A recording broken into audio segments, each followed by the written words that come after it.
Today we're exploring the life and legacy of H.P. Lovecraft, an author whose influence stretches far beyond his own works and into the foundations of modern horror and science fiction.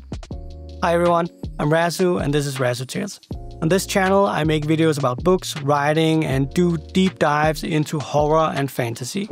If you're new to the channel, welcome. If you appreciate the video, consider hitting the like and subscribe buttons to join our community of book lovers. Now let's get started. Howard Phillips Lovecraft was born in 1890 in Providence, Rhode Island, a city that would become almost as much a character in his stories as any of his cosmic entities. His early life was marked by tragedy. His father was institutionalized when Howard was only 3 years old, leaving him to be raised by his mother, aunts, and grandfather. Young Howard was a prodigy, reciting poetry at age 2 and reading by age 3. His grandfather introduced him to classic literature and gothic horror stories, which would later influence his own unique style of writing. But life wasn't easy for young Howard.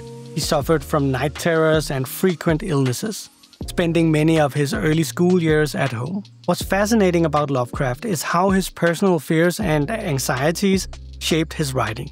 His fear of the ocean, his terror of the unknown, and his intense interest in scientific advancement all found their way into his stories. He lived during a time when scientific discoveries were rapidly changing how we viewed our place in the universe. Einstein's theories were revolutionizing physics, and Edwin Hubble was proving that the universe was far vaster than anyone had imagined. Lovecraft took these scientific revelations and turned them into horror. He asked the question, what if the universe isn't just bigger than we imagined, but fundamentally more terrifying? His stories suggested that reality itself was far stranger and more dangerous than we could comprehend. Despite writing what would become legendary stories like the Call of Cthulhu, At the Mountains of Madness, and The Shadow over Innsmouth, Lovecraft died in poverty in 1937, largely unknown outside a small circle of fellow writers. He sold his stories to pulp magazines like Weird Tales, and many of his most famous works were rejected during his lifetime. But here's where the story gets interesting. Those fellow writers, they became his greatest legacy. Lovecraft was a prolific letter writer, corresponding with other authors like Robert Bloch, Robert E. Howard, and Clark Ashton Smith. He encouraged them to write stories set in his universe, using his creatures and mythology. This generosity with his creation helped establish what we now call the CthulhuMythos, a shared universe that authors are still writing in today. Let's talk about his influence. Stephen King, one of the most successful horror authors of all time, has repeatedly cited Lovecraft as a major influence.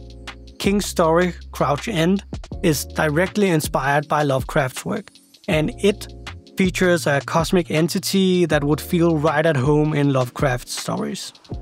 Neil Gaiman's A Study in Emerald brilliantly combines Lovecraft mythos with Sherlock Holmes. Alan Moore's Providence delves deep into Lovecraft's world, and Guillermo del Toro has been trying for years to make a film out of At the Mountains of Madness. We do need to address something. Lovecraft held deeply problematic views, particularly about race.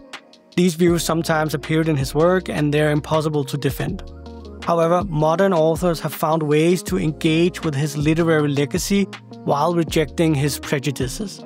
Victor LaValle's The Ballad of Black Tom and Matt Ruff's Lovecraft Country are brilliant examples of authors reclaiming and reimagining Lovecraftian horror through a modern lens. Let me share some of Lovecraft's most powerful writing.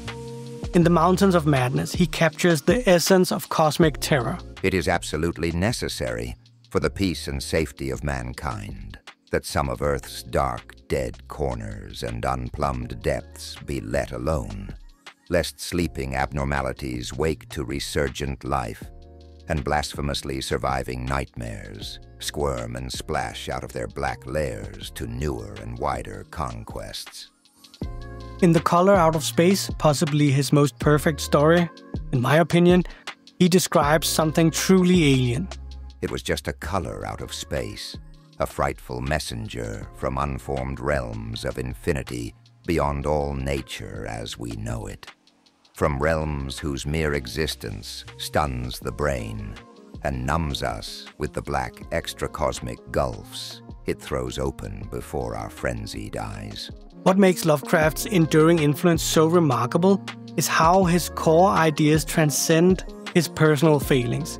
His concept about cosmic horror, the idea that the universe is vast, incomprehensible, and largely indifferent to humanity, resonate perhaps even more strongly today than they did at his time. Let's look at how modern authors have built upon Lovecraft's foundation. Stephen King's entire town of Derry, from It, feels like it could have been lifted from a Lovecraft story. A place where ancient cosmic evil lurks beneath the surface of everyday life. King's Revival directly channels Lovecraftian cosmic horror in its devastating finale, while The Mist explores the thin veil between our world and realms of unimaginable horror. Peter Straub's Ghost Story takes Lovecraft's ideas about inherited guilt and cosmic horror and weaves them into a modern narrative. Ramsey Campbell, often called Britain's greatest living horror author, began his career writing Lovecraft pastiches before developing his own unique style of urban cosmic horror. More recently, Jeff Vandermeer's Southern Reach trilogy takes Lovecraftian concepts into new territory. His Area X is like a Lovecraftian entity that's taking over our world piece by piece, transforming it into something we can't comprehend. Contemporary authors are also reimagining Lovecraftian themes through new lenses. Paul Lafarge's The Night Ocean explores Lovecraft's life and legacy in a meta-fictional way. Ruthanna Emery's Wintertide reimagines Lovecraft's Deep Ones as sympathetic characters. And Charles Stross's The Laundry Files series combines Lovecraftian horror with spy thriller conventions and bureaucratic satire. Lovecraft's influence extends far beyond literature. You can see Lovecraftian themes in video games like Bloodborne, movies like The Thing, Underwater, The Void, and Color of Out of Space, of course, TV shows like True Detective, Stranger Things, and Lovecraft Country, and comics like Hellboy, The Sandman, Providence, and Uzumaki by Junji Ito. What made Lovecraft special wasn't just his imagination, it was his ability to tap into fundamental human fears about our place in the universe. As we discover more about space, as we delve deeper into quantum physics, and as we face existential threats like climate change, his vision of humanity as a tiny, fragile thing in an incomprehensible vast cosmos feels more relevant than ever. In the end, Lovecraft's greatest creation wasn't Cthulhu or Nyarlathotep. It was a new way of thinking about horror. He showed us that the scariest things aren't monsters under the bed, but the vast unknown that lies beyond our understanding. If you want to explore Lovecraft's work, I recommend starting with the Call of Cthulhu, his most famous story. The Color Out of Space, possibly his best work. The Shadow over Innsmouth, a perfect blend of his different themes. And At the Mountains of Madness, which is his longest and most ambitious work. Have you read any Lovecraft? What's your favorite story? Let me know in the comments below. Don't forget to like and subscribe. And remember, sometimes the most influential voices come from unexpected places. See you in the next chapter.